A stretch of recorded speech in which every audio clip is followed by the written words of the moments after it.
Okay, hello everyone. This is Farra Deen, Department of Family Medicine here with Wasim Farah. We're going to be talking about a COPD overview.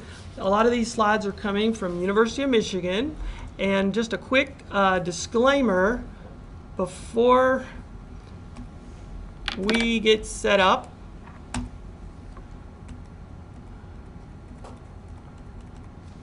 Let's see here.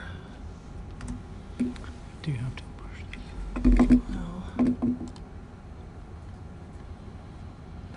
Okay, so this content within the video is meant to educate, and it should not be perceived as a substitution for professional medical advice, as well as a diagnosis or treatment. You should not resort to the information in this program to arrive at any diagnosis or treatment for your own health.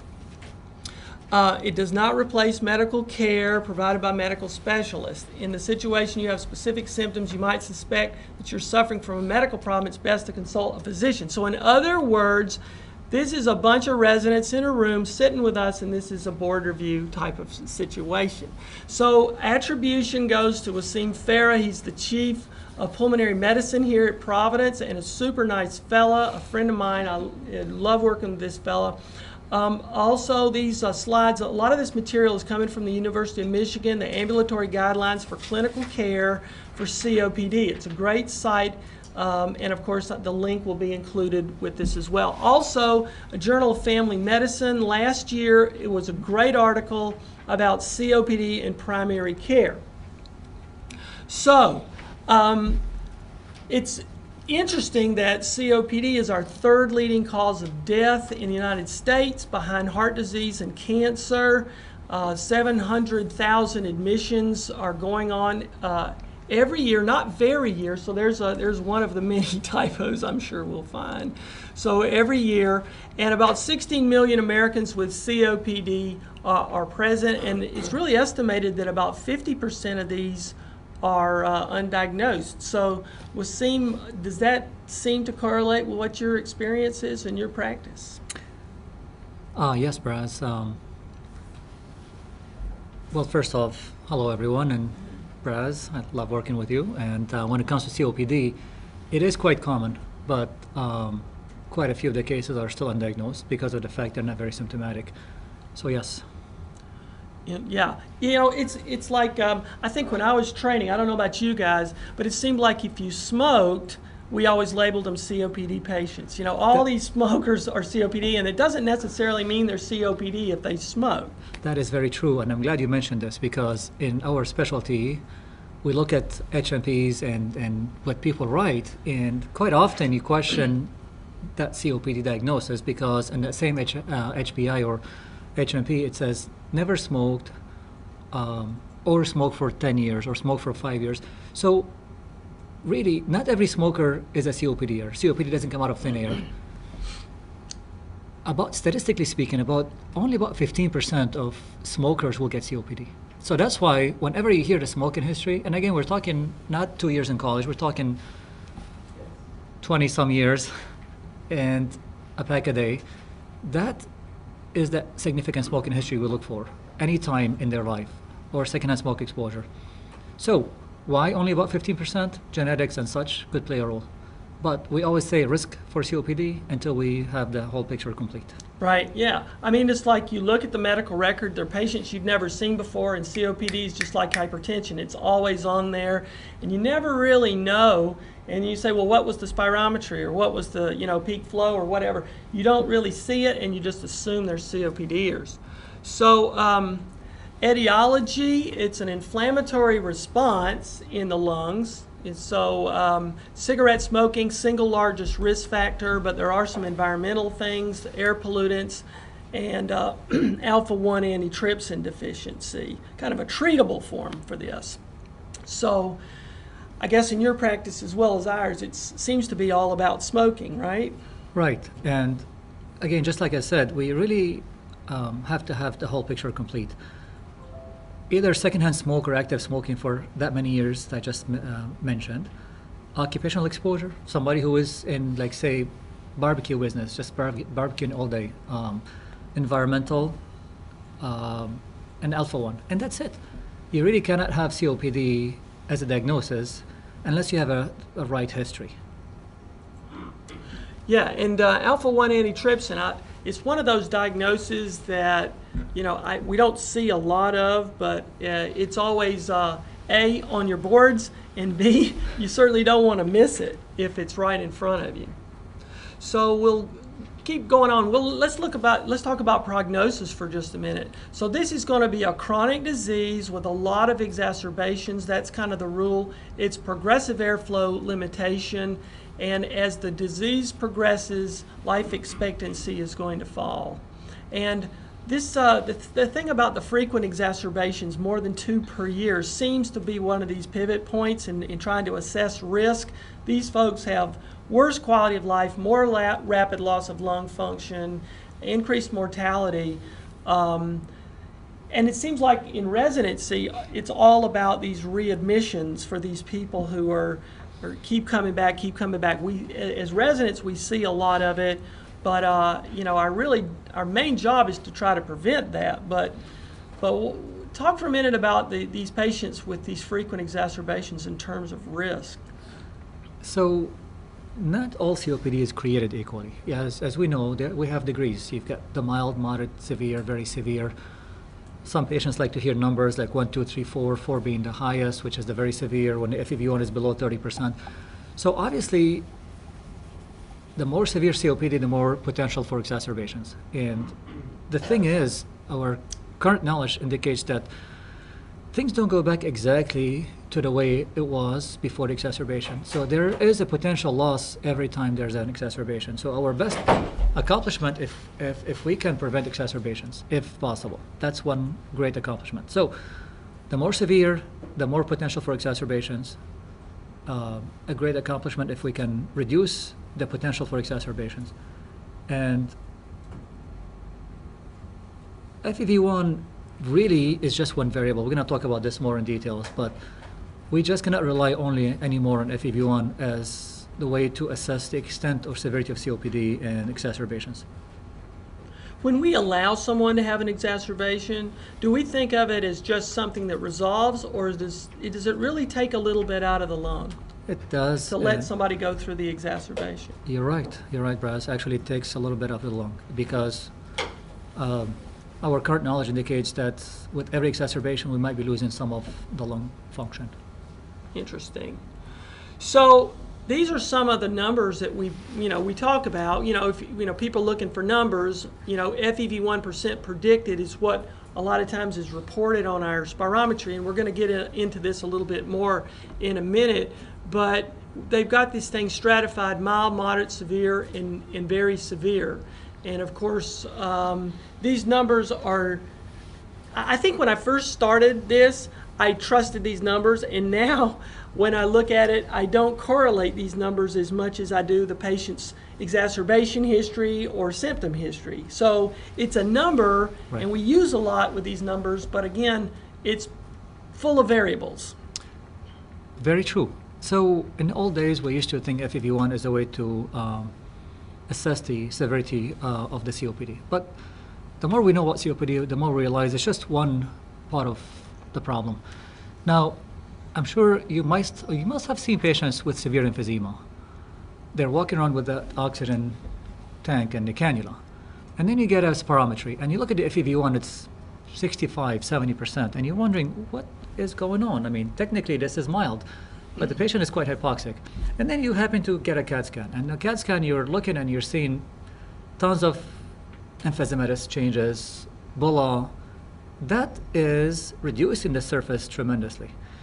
And that is what, remember the old days, pink puffer, blue bloaters, things right, like that, Right. So COPD has the bronchitis type, the emphysema type, or the combined, the mixed one. And so in emphysema type patients, you might have a decent FEV1, which could qualify them for maybe just moderate, but they're severely impaired on oxygen. So don't always rely just on FEV1. Patient could be hypoxic due to severe emphysema with a very poor DLCO and a PFT. Right. So I wanted to throw that out there to sort of demystify a little bit the FEV1 concept. So management issues, both physicians and patients can under-recognize The benefits of appropriate COPD management, that's an interesting fact. I had to think a little bit about that. I'm sure patients can maybe underappreciate it. Maybe physicians do too. And what I mean by that is sometimes a COPD patient visit is, hey, Uncle Joe, how are you doing? There's your inhalers. Do you need any refills? And we really haven't dug deep to find out their response maybe to the treatment, or is there something maybe we could do better? And it's just sort of more like we're just, refilling medications. And maybe doctors and patients really don't understand the roles of the medicines, and it's driven by cost and insurance and things like that. And so I think sometimes our office visits aren't as valuable to patients as they could be. And then sometimes you do this and you don't see the FEV1 moving very much, and you say, well, nothing's really helping that much, and you're kind of basing your therapy on the FEV1 again. You really can't. So if you remember the statement that will describe COPD the most, it's airflow limitation that is typically not reversible. So your goal is not to see the FEV1 go up and up. That will just not happen. Your goal is to reduce symptoms, improve quality of life, and reduce exacerbations. Right. And that is really it. Your best hope is to see the FEV1 not getting worse. And obviously the best thing to do is to quit smoking if they're still smoking. Right. So absolutely right. You're not going to follow the FEV1 as a measurement of your success in therapy. Right. All right. So here's one that I always struggled with. This is one of the main recommendations. Do not perform population-wide screening for COPD. Now that goes against the way you think. We screen for diabetes, we screen for heart disease. Why shouldn't we screen for COPD? It sounds like it should really help. And so when you drill down on some of the facts, they're saying although about half of the COPD population is undiagnosed, there's no direct evidence that quantifies the benefits and harms of COPD screening by questionnaires or spirometry. In other words, if I ask a bunch of people questionnaires, or if I do spirometry on everybody that walks in the door, I'm not going to really be helping the cause here. And as the older you get, sometimes these never smokers or older patients may lead to an overdiagnosis of COPD just because of age. So USPSTF recommends against population-based screening. Does that sound correct? About yes. The thing is, you have to think about the benefits of screening. Obviously, in different diseases, you get some benefit, but COPD. So the thing is, when you see a smoker, you're going to talk to them about quitting smoking. That's the best recommendation. But if somebody who is not a smoker, who is not symptomatic, what exactly we're going to accomplish by screening? We're really not going to get much because of the fact, even if we do, say, spirometry or PFT, and we come across abnormality, and the patient is asymptomatic and they're not active smokers, no risk factors anymore, we don't necessarily treat. So we really are not going to change their management by coming across abnormal values on spirometry. Right, for sure. So again, this is one that you'll miss on the boards if you vote to screen everybody. So it took me a while to get my head around this, because I love to screen people for things that I can get a number on. And again, the FEV1's not, as we've said, we can't really depend on that number like we think we can. So what do we do at this point? Our job as primary doctors, we're trying to figure out who's got COPD and who doesn't. Mm-hmm. So we want to consider COPD in any patient with dyspnea, chronic cough, or sputum production. Okay, so now when they come in with symptoms, we're supposed to consider it. So I made this little funny mnemonic up for COPD. You could think of it as cough, ongoing phlegm, and dyspnea. If you get those things, that's your trigger to think that I need to now screen for COPD in something like with spirometry. That's part of what I say. You have to look at the whole picture. So when you have somebody who has the right history of smoking or occupational exposure, presents with the symptomatology, so now they have symptoms, they're coming to you with symptoms. The COPD diagnosis really has to include the right history and physical findings, spirometry or PFT ideally. Every COPD diagnosis really deserves a full PFT, not just an office spirometry. Imaging, and then the management. So when you have those common symptoms in the right patient who has the history that suggests COPD, I think that's going to be the first step, is to start making that diagnosis. Okay, so when we start assessing these risk factors, when we have, cough, ongoing phlegm, dyspnea, we're going to talk about exposure to tobacco, occupational dust, chemicals, home heating fuels, and just this sort of acknowledgement that COPD risk is going to increase with age itself. And so we want to make an early diagnosis, and in these patients with symptoms, this is when we begin to get aggressive with it. And of course, smoking history we're going to be all over that. So, and as far as lung age, we even ran a study on this a few years ago, talking about lung age. We really don't do that. It's not really fallen into mainstream medicine to talk about trying to convert PFTs into lung age. But in any event, I think this just underscores the importance of getting that whole clinical history, as you've talked about, as the whole patient, and trying to find out who is appropriate to start screening for COPD. Correct. Okay. So dyspnea with sputum, with chronic cough is the most frequent symptom to people coming in. Would you agree with that? I mean, most people who come to see you are short of breath? Absolutely.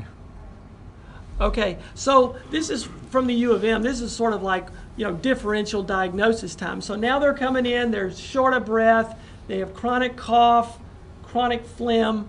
Okay, so you're saying, oh, well, you must have COPD, maybe you smoke.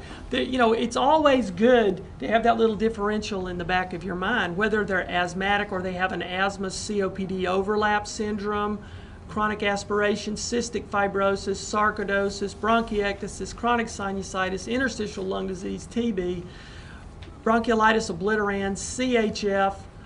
Here's one for the money here, lymphangioliomyomatosis. I threw that in there with a smile on my face because you might see that on your boards or something like that, or tumors.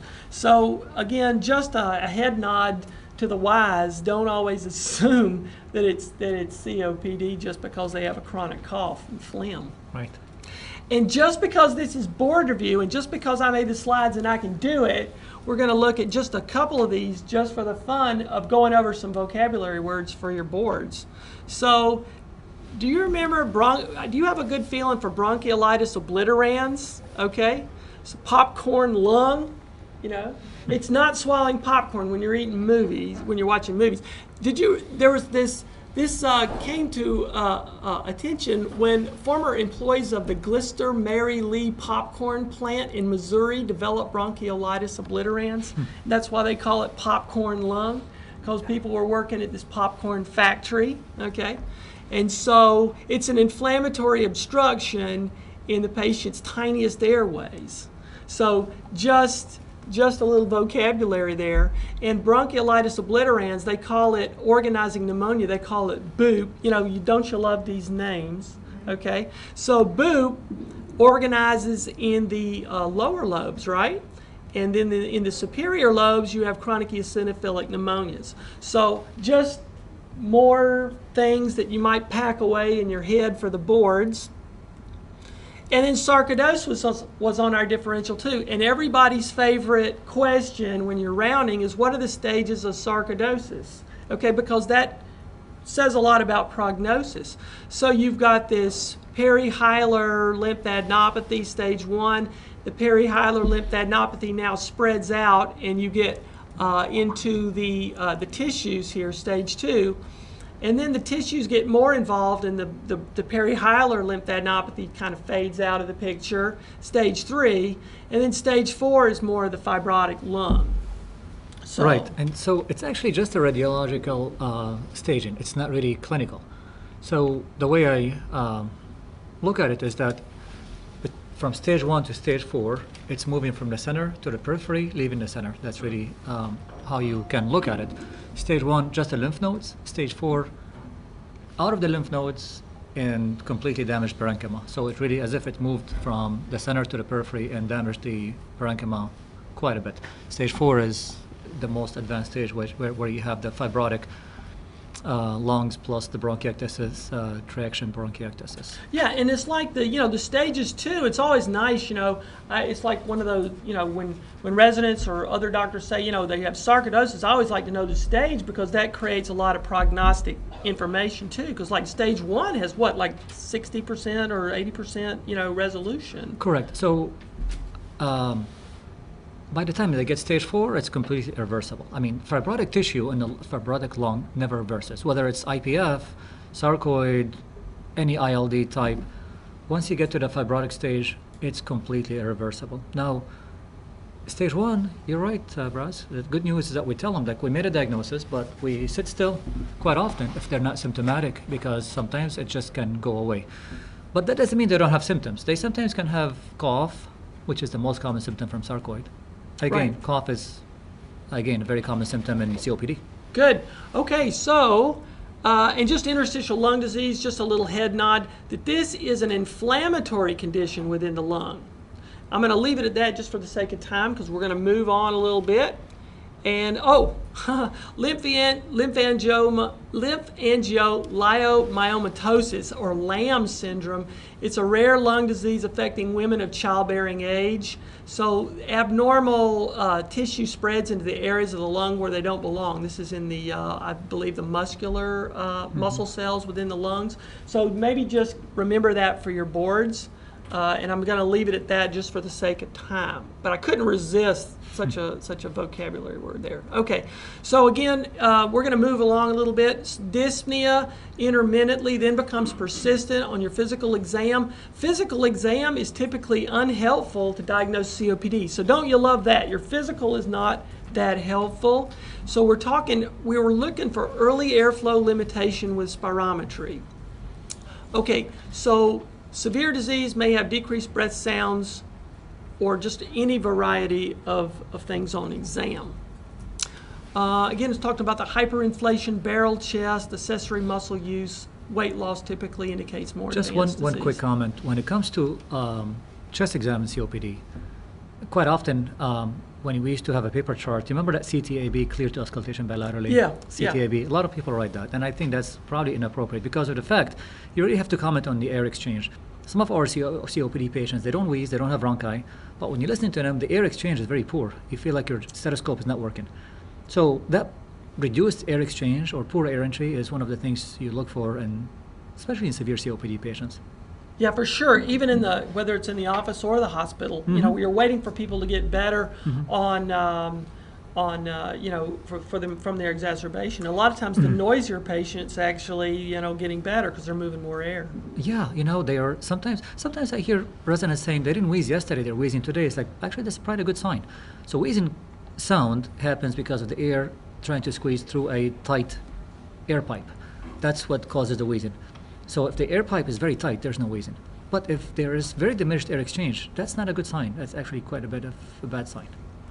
All right, so now we're going to talk about performing spirometry to diagnose COPD. It's the gold standard. It's the most reproducible, standardized, objective way of measuring airflow limitation. We really need to do pre- and post-bronchodilator. The post-bronchodilator's values should be assessed to look at the presence of airflow limitation. And with the post-bronchodilator FEV1 FVC, it's less than 0.7, confirms the airflow limitation. And then we'll be looking at the severity of the bronchodilator airflow defined by the FEV1 % predicted. And so we're talking about reversibility here too. Like asthma is reversible, whereas CPD might not be reversible.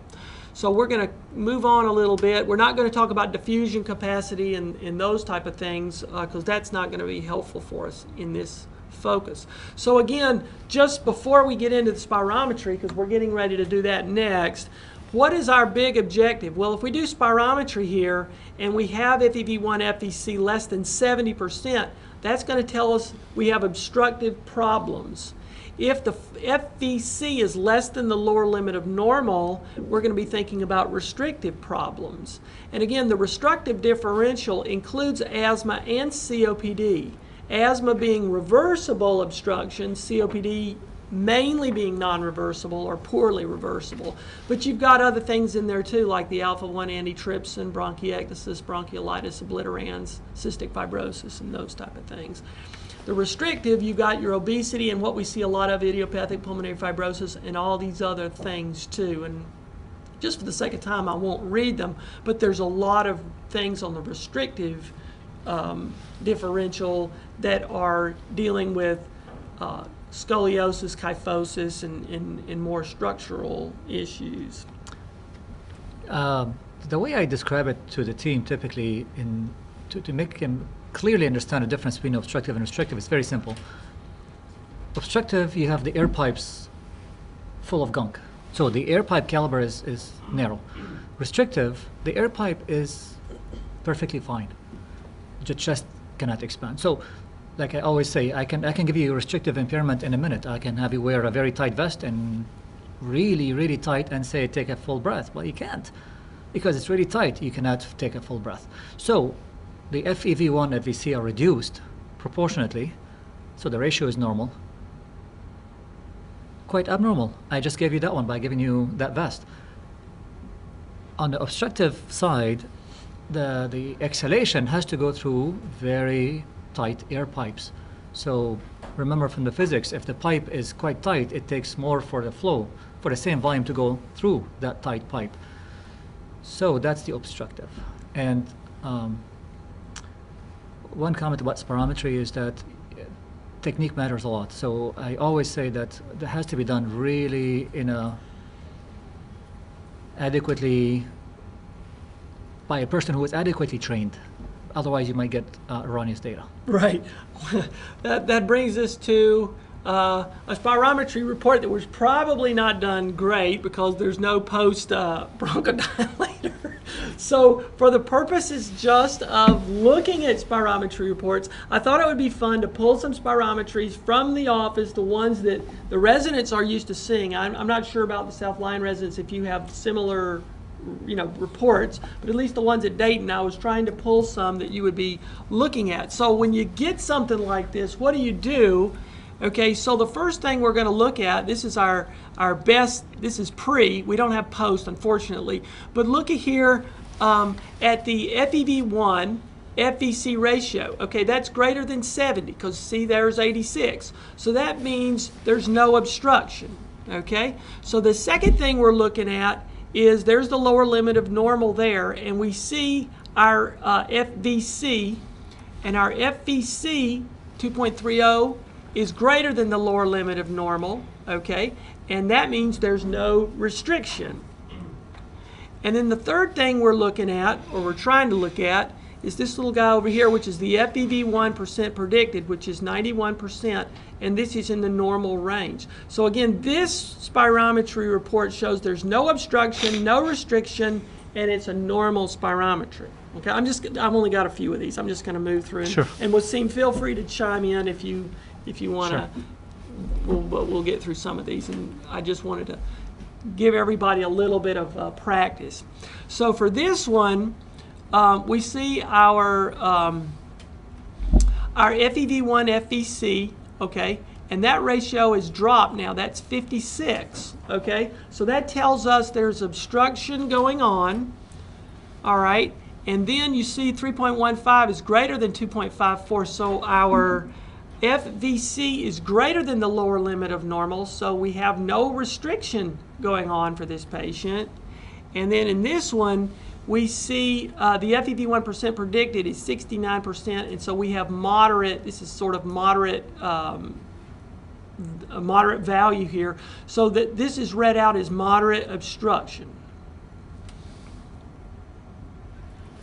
Okay, this one, we have our FEV1 FVC here is less than 70, okay, because it's dropped down to 42.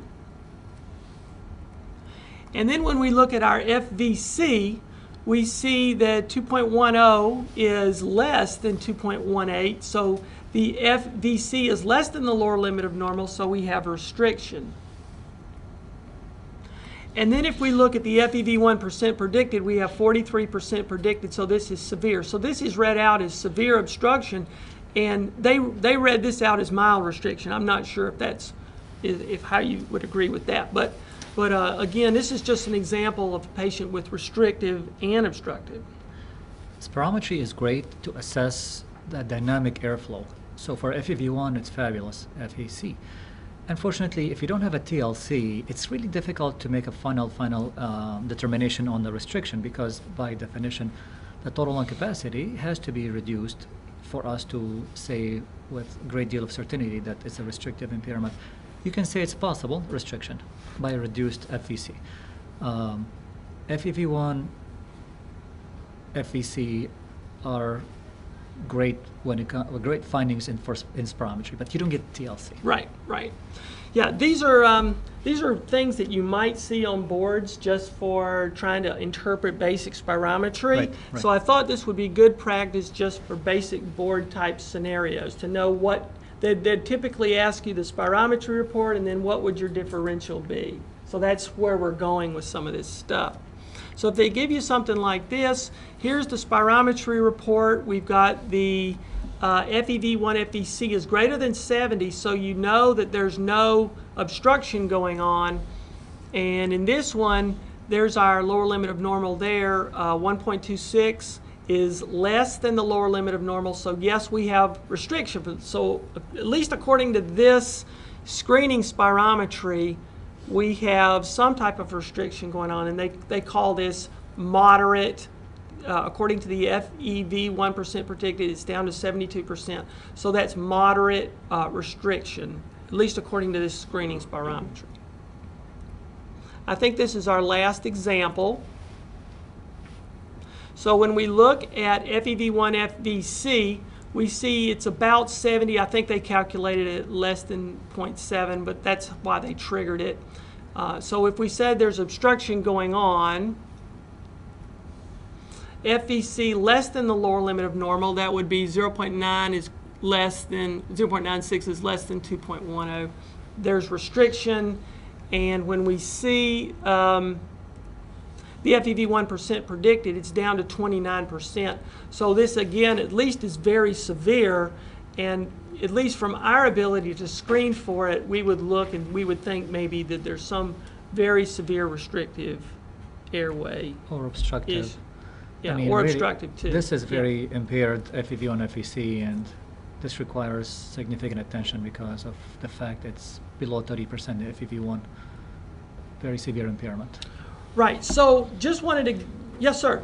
So in this scenario where we get a screening spirometry in the office that's a concern, is the next step then for formal PFT studies to get a better diagnosis? Absolutely, yes. I mean, the best thing about spirometry is that it's quite available, and it's not full of data and very accurate, but it gives you an idea so that you can proceed to a full PFT, or you can say, you know, it looks quite normal, for instance, or very mild impairment.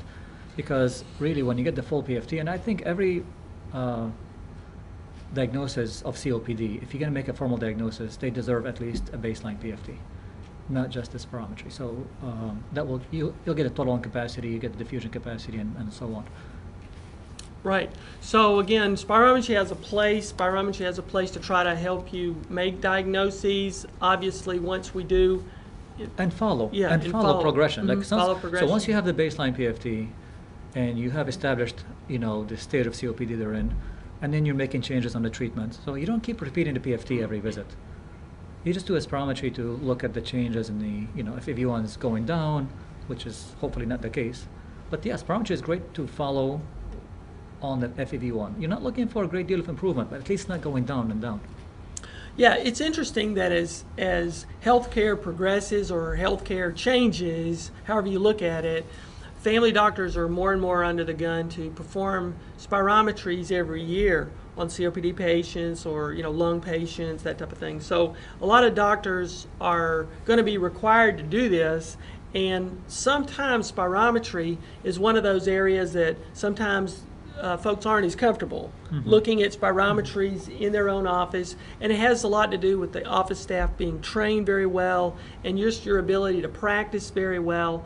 And so, and then obviously there's this other dynamic too, that a lot of these patients are being followed by pulmonologists at the same time, and you guys are performing, pulmonary function testing anyway. And very nice to send us copies of it, so we'll have, and we can kind of use that for documentation. But between those two dynamics, spirometry has the place, but again, it's really sort of up to the family doctors too, the primary doctors, to be more comfortable with using that as a good screening tool in the office. And, if you have the potential or software to give you the previous spirometry, that would be great, because some software will, or if you look at the previous one, if you see a big change in FEV1, like a big drop, that's usually a red flag that something is not going right. All right, so we want to use our clinical history and our spirometry to differentiate COPD, asthma, and the overlap syndrome. And just for the sake of time, I'm going to move through this section just a little bit faster. So just for the sake of it, COPD, asthma, and this asthma overlap, COPD, I guess I should say it slower, asthma, COPD overlap syndrome, ACOS, all have very similar ways of presenting. Okay, so it's really incumbent on us to sort of think about the differences, the differences. So asthma patients are going to be usually younger than the COPD patients. COPD patients tend to respond a little bit better to antibiotics for their exacerbations than asthma patients. More reversibility in the asthma patient side, usually more family history on the asthma side. The atopy more in the asthma, you're going to have the allergic rhinitis, the asthma, eczema type of the allergy-prone patient. Hypoxemia, more common in COPD. IgE elevation, more common in asthma. Do you order a lot of IgE for patients when they come in to see you, just for part of that differential screening? Or? So if we're suspecting asthma and they're quite adequately and easily treated with, ICS and LABA, we don't really. But if the average conventional therapy is not adequate, then yes, IgE, not just the IgE, but eosinophils nowadays, with many agents, agents available to treat eosinophilic process. And then the leukotriene modifier response. These are like the Singulair class medications. Right. That's supposed to be better with asthmatics Correct. than COPD patients. Correct. But I do see a lot of COPD patients on Singulair. We tend to use it. So, do you have any thoughts about that? Singulair is, like you said, is great for asthma, but also is good for postnasal drip, rhinitis. So if you're using it for that purpose, for rhinitis, that's okay. That's actually an indication, but not for COPD. We don't use Singulair or Montelukast for COPD. Right. And I'm glad you're talking about this, because quite often I see asthma and COPD, those terms being used interchangeably. They're really not. Ideally, you should make up your mind. Is it asthma, is it COPD, or is it an overlap syndrome? So the overlap syndrome is not that common, but it does exist. You can have an asthmatic, a teenager, who is known to have asthma, picked up smoking. After 20 years, by the age of 40, they're also with emphysema on the CAT scan, but they're still asthmatic. So you can see reversibility on the PFT, on the FEV1, and you look at the CAT scan and you're looking at emphysematous changes and poor diffusion. So that's clear asthma overlap syndrome, asthma COPD overlap syndrome. And just to round off the discussion, COPD patients usually have chronically less than normal lung function with therapy. Asthma is usually near normal. Not uncommon to have a little polycythemia with the COPD patients. Progressive deterioration is going to be typical with the COPD patient. The cough in the COPD is usually an early morning type of cough. Purulent sputum is typical with the COPD patient. Smoking history usually in COPD. Of course, it's interesting that we have our heart disease patients and our asthmatics smoking strong too. And steroid responsiveness usually is a strong steroid responsiveness in asthma as opposed to COPD. Now, my first thought with this is that, I have a lot of COPD patients that get better and sort of depend on their steroids too. So do you have a thought about that? Is there, COPD patients usually weak response, or is that more of the advanced COPD patient? You mean for systemic steroids? Yeah. It really makes them breathe better anytime you give it to them. It could be mild, moderate, or severe stage COPD. So they're definitely beneficial in exacerbations. We don't like to use them on chronic basis. We try all other agents before we get to the systemic steroids on chronic basis because of the side effects. Right. Having said that, in our very severe COPD patients who are quite symptomatic, we succumb to the fact that we are just going to have to accept the fact that we need to use a small dose steroids to make them just function and breathe Right. better. Right. Okay, guys. So, X-rays. You're not supposed to do. You're not supposed to get X-rays to try to diagnose early or moderate COPD. X-rays are not going to help. So generally, we're going to document spirometry. Spirometry changes are going to be seen even before chest X-rays are going to be seen. So hyperinflation is suggestive, again, but not diagnostic of COPD. And there's no evidence for chest CT to try to diagnose these earlier moderate patients. So as you said earlier, I think you do your CT in maybe certain patients, maybe Right. selected patients. Right. Obviously, by the time they get to us, they're at least moderate, if not severe and very severe. So having a CT in our scenario can be helpful to look at the parenchyma. And of course to rule out some other entities. Right, and low-dose CT, again, we're using low-dose CT now. We didn't use it, when I started, but now these smokers, we're using low-dose CT every year in the 55 to 80-year-old with a 30-pack year history, who've quit or quit within the last 15 years. So that's really changed a lot of screening. Yes, yeah. You know what the thing is? This came about after that NIH-sponsored study a few years ago that showed a benefit of screening for those patients, specifically this population. So it's covered by the insurance, and if you do quite a few of them, we have discovered quite a few lung CAs just based on that low-dose CT. Right. Interesting stuff. And there's your flattened hemidiaphragm, suggestive of hyperinflation. I think it's more than 10 ribs visible posteriorly indicate hyperinflation, or more than 6 ribs visible anteriorly, suggesting pulmonary hypertension, increased proximal pulmonary vascular markings with decreased distal pulmonary vascular markings. I don't know how useful you really look at these, but these are just non-specific, but they just only go to suggest emphysema changes in the lungs. Right. So we'll leave it at that. Just one quick plug for alpha-1 antitrypsin for early onset COPD or a family history of early COPD. Consider testing for alpha-1 antitrypsin in the absence of any of these risk factors. Maybe unexplained liver disease or prominent basilar lunacy on the chest X-ray. But what do we think about when we think about alpha-1 antitrypsin?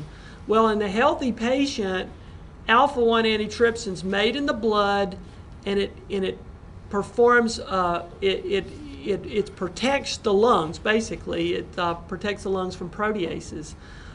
But in the alpha-1 patient, there's a buildup of an abnormal alpha-1, and then it leads to liver cirrhosis, and also a deficiency of this leads to the chronic lung damage. So you're supposed to think of this in young patients with somebody who looks like COPD, symptoms of COPD, asthma, or obstruction that is incompletely reversible after post-bronchodilators. So do you see a lot of alpha-1 patients, or what goes through your mind when you see this type of patient? So I have a few. It's not a large number, a few. However, I suggest that you have that kit available. So nowadays, testing has become a lot easier than before. It's just a finger prick, like little kit. You have that needle, you take them in their finger, get 1 drop of blood, you send it for analysis. And the nice thing is that it's not only going to give you the level, it's going to give you the phenotype. So you can diagnose MM, MZ, ZZ. Obviously, ZZ is the significant deficiency. So if you don't have it in your office, I think it's reasonable to get one of them. It's very easy test, and it's a send out, and the company will take care of the results. Whoever provide you, there's at least 2 or 3 companies commercially providing the test kits for free. So again, you've got a young patient, they've had a lot of respiratory issues, you perform your office spirometry like we talked about, and they have obstructive, and you think, well, man, I don't think they have COPD, but they look like they have COPD, and you think, well, maybe they have asthma, but it doesn't really get better like you're thinking that the asthma is supposed to be. So now you're thinking, well, maybe they have a family history, and so that would maybe guide some of your decision making to get this, to test them for it. And plus, you might get this question on the board, so that's another reason to think about that. So now we're getting into the meat here. We want to assess the COPD severity by spirometry, symptoms, and exacerbation risk.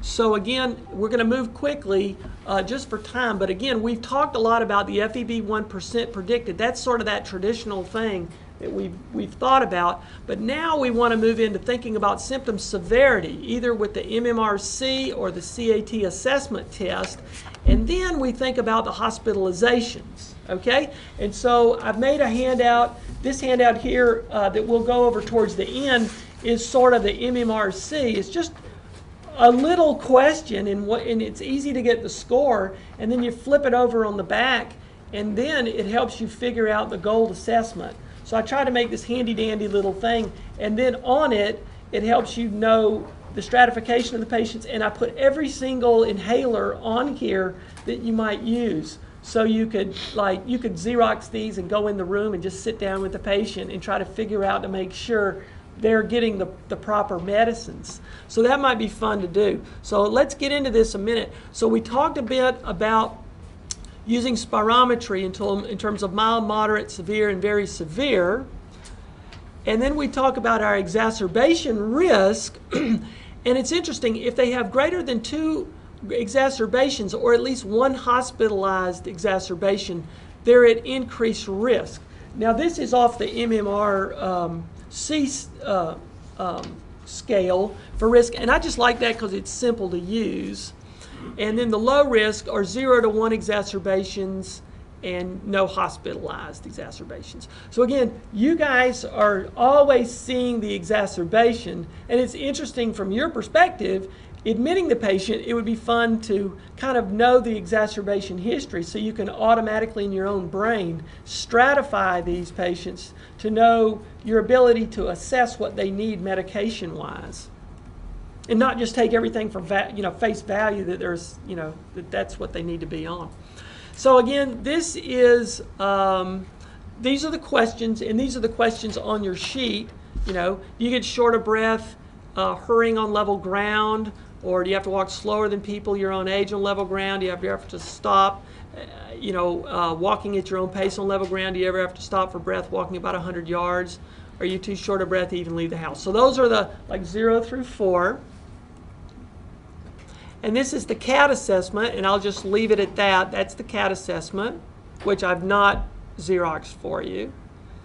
And so we have to think about comorbid diseases. Our COPD patients have CHF, hypertension, and a whole bunch of other things. So we want to make sure we think about those things. Beta blockers can be safely used with COPD patients. We always think about their contraindicated. Selected ones. Yeah, so selected ones. So again, we have a lot of heart patients who are COPD patients. Right. So again, they say particularly the beta-1 cardioselective blockers are, yes, able to be used. Now, when a lot of times the residents are seeing a patient inpatient with you think, well, this is the classic Friday night scenario. Everybody who comes in short of breath gets a chest x-ray and they all read it out as CHF, and they may or may not have COPD, and you're stuck. Like, what do you do? So this is saying that you can use your BNP to help you if it's really low or really high. They can rule in or rule out heart failure. And so this is for COPD patients, a very low BNP helps rule out CHF, and a very high BNP helps rule it in. Just as a quick overview, low extracellular volume, either coming from CHF or some other entity like nephrotic syndrome or liver failure, The juxtaglomerular apparatus produces renin. Renin converts angiotensinogen to AT1. AT1 gets converted in the lungs. AT2 then constricts blood vessels. We increase blood pressure in response to this low pressure over here at the kidney.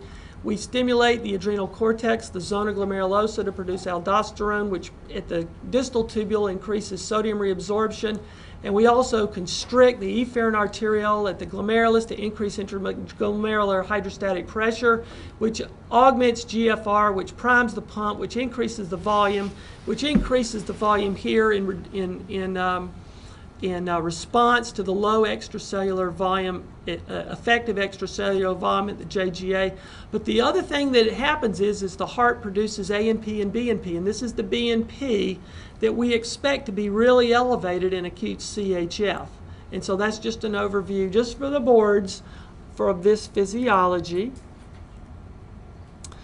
Inhaled corticosteroids have a small effect on serum glucose in diabetics and bone mineral density. So we should be able to use steroids in our diabetic COPD patients. Okay. Right. The inhaled steroids, really, most of them are topical treatments, very little absorption to the bloodstream. So quite often I get asked that question, am I gaining weight because of the inhaler? No, you're not. We're talking minute few micrograms. Okay. And so let's see. So we're, again, just a slide reaffirming that we're only expecting a very small increase in serum glucose concentration and a very small theoretical risk to osteoporosis for these patients. Okay, so cognitive behavioral therapies are really important, mind-body interventions, and trying to address depression and anxiety is really important in these patients. Okay, so I'm going to skip a few of these here just to get over here. I gave you guys a handout on all the different classes of COPD medications and inhalers. We've got short-acting bronchodilators, long-acting beta agonists, the LAMA category, the LAMA-LABAs, the LABA inhaled steroids, and then we've got this new one over here, the LAMA-LABA steroid, the Trelegy class medicines. And so I just sometime, and I gave you a separate handout on this just because it can be overwhelming to try to get your handle on all of these different types of inhalers. So for the next 5 minutes, we've got about 5 more minutes left for this presentation. So what I wanted to do is just kind of walk through maybe the average office visit, of maybe how to make a few decisions based on all of this stuff that we've been talking about. And just saying a couple things, like LABAs, they say to avoid just single LABA use in asthmatics. Correct. Okay, so you're not supposed to do this. This is salmeterol, is Ceravent. And they're saying LAMAs are actually the go-to more than LABAs. You start with LAMAs, and then the LAMA-LABAs actually have been shown to decrease the exacerbation, the readmission for hospitalizations. So these are things that we're going to point out. You might want to make a note on this because this is really important because the name of the game is to avoid these exacerbations. So those are some pretty pictures. We'll skip those for now. So again, beta-2 agonists and anticholinergics are both bronchodilators. In other words, you kind of forget that all this stuff up here are bronchodilators. Okay? LAMAs, they don't sound as as action-packed as albuterol class, but they're bronchodilators too. And so the current evidence suggests that these LAMAs are first-line medicines for the patients, particularly with severe airflow limitation. And then again, our point here was LAMA-LABAs have been shown to reduce the exacerbation frequency better than LABA-ICS. And again, as we said, avoid monotherapy with LABAs in asthmatics or the asthma COPD overlap. And that kind of goes back, why does it do that? It increases heart rate unnecessarily for those type of patients. And again, we're supposed to try to identify the asthmatic patients anyway. Beta blockers, the beta-1 cardioselective, are going to be the most safe to use for these patients. and we said don't use LABAs for just asthmatics. Okay, and then again, the LAMAs, the anticholinergics, we have to think about glaucoma patients, prostatic hyperplasia or bladder neck obstruction. Have you seen a lot of that with the prostate patient? It does happen. Yep. So we usually ask them if they have any urination issues. Okay. So what do we do with these steroids? Because there's a lot of steroid inhalers out there too. So we're supposed to add the steroids to the bronchodilators in patients with asthma overlap. Okay, so the steroids you think really help the asthmatics, so the asthma overlap, that makes sense. We want to consider adding the steroids in patients with the severe COPD exacerbations despite the bronchodilator max treatment. What does that look like? Let's see. I think we already covered most of this. Yeah, we'll just skip that for a minute. Again, the phosphodiesterase inhibitors, there's a few. We don't have a lot of patients on that. You guys might, I mean, I see some of these patients floating around out there, but these phosphodiesterase inhibitors like Dalaresp really shuts down the inflammatory response. You finding it, does it seem like it's having more and more a place in the therapeutic? A small role, not a huge role. So the only indication for this class of medication is a patient who had at least one COPD exacerbation in the past 12 months. And that's it. So a stable emphysema patient don't qualify. It really promises to reduce exacerbation. That's it. So when you give it to a patient, they're not going to say, I'm going to feel great on it. You're not going to feel much different. It's just going to reduce the potential for exacerbation. Okay. So again, these patients really should be, you know, in consultation with a pulmonologist, I think, if we get to this point anyway. Right. They have a lot of GI intolerance issues that need to be looked for. But again, these are for us, you know, there's a role for it. It's certainly going to be something on the horizon. Prophylactic antibiotics. A lot of PO azithromycin has been shown to decrease the frequency or for persistent exacerbation patients. Tell us just for a couple of seconds what you think about using chronic macrolide therapy. I think the study that came out a few years ago was a great study. It really changed our practice when it comes to severe COPD, only for severe COPD. It has shown to reduce exacerbations and improved their symptomatology and quality of life. We use it even in stable patients, but they're still symptomatic, not an exacerbation. Depends on the case. Could be Monday, Wednesday, Friday regimen. It could be daily. It has a great anti-inflammatory. So we explain to them that you're not going to have resistance from it. You're not getting it because you're infected. We're giving it to you to help with your breathing. It works.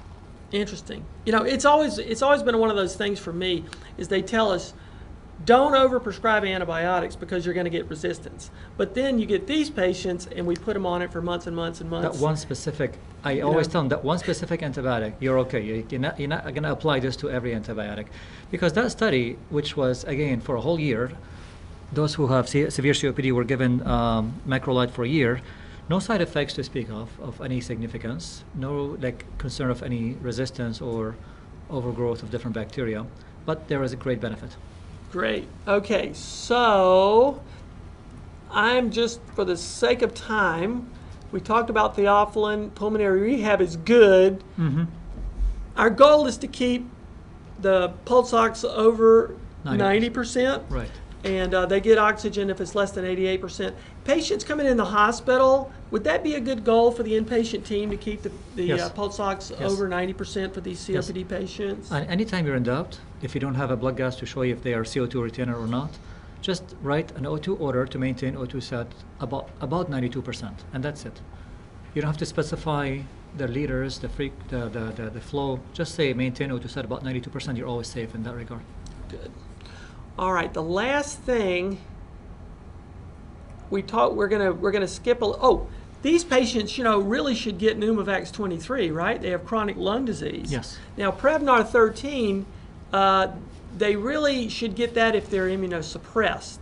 Those are highest risk. But for the high-risk patients like chronic lung disease, they don't really require Prevnar 13, according to the CDC, but they do require Pneumovax 23. So that's just an interesting care point.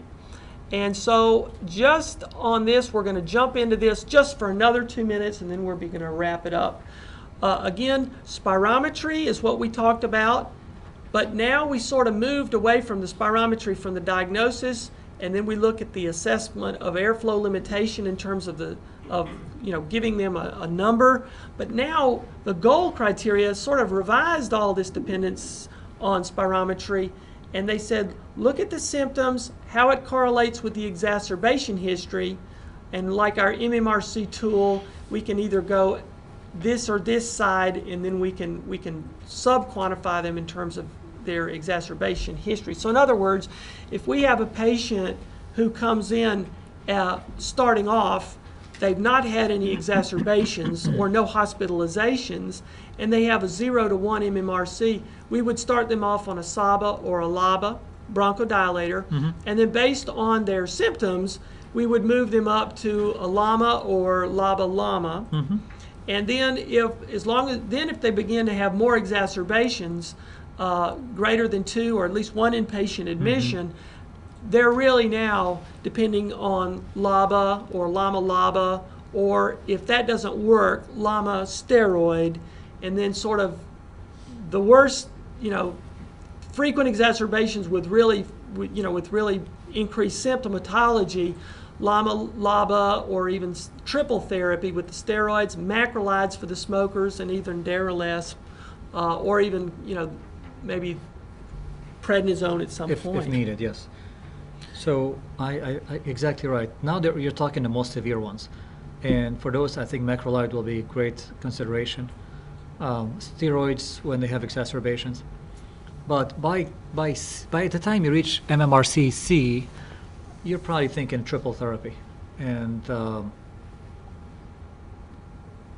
if they're B, LABA-LAMA is great. We don't use LABA-LAMA for asthmatics because you really have to have always ICS for asthmatics. You can mix ICS with LABA or just by itself, but LABA-LAMA, which we have all of a sudden in the past 2 years, a plethora of them, they are coming out every few months, are specifically for COPD if possible. You can use LABA-LAMA inhaler plus ICS inhaler, or you can just do the newer triple therapy combination. Great. So, and our last slide here is just our little COPD assessment tool. Again, it's just something fun that you might try in the office. You can assess what the MMRC is, assess where they are on the GOLD criteria, kind of get an idea of what the recommendations from the GOLD are, and then go over your medications. So, at this point, we'll stop the presentation, and I just want to say what a pleasure it was to have you here. Thank you so much for being a part of this today. Thank you. Thanks for inviting me. Quick question, if I may, Dr. Farra. Yes. Routine use of macrolides in exacerbations without an infectious kind of stressor that causes exacerbation. Do you have an opinion about that? Yeah. So.